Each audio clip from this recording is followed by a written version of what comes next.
गुढीपाडवा आणि हिंदू नववर्षानिमित्त बदलापुरात सकाळपासूनच स्वागत यात्रेचा मोठा उत्साह पाहायला मिळाला।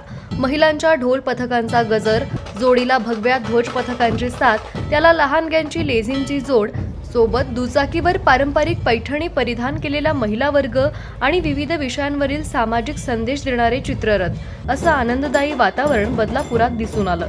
या स्वागत यात्रेत लहानग्यांसोबतच वृद्ध आणि महिलांचा सहभाग लक्षणीय होता।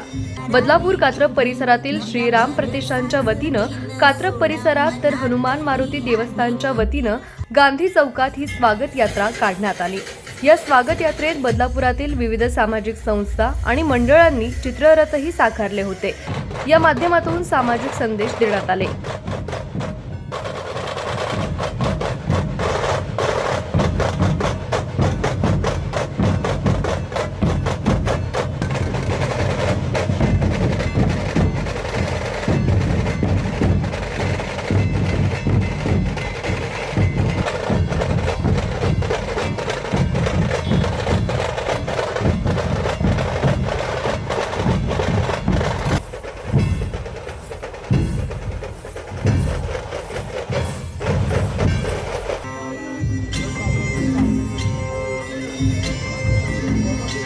गुढी पाडव्यात रारी गुढी नव्या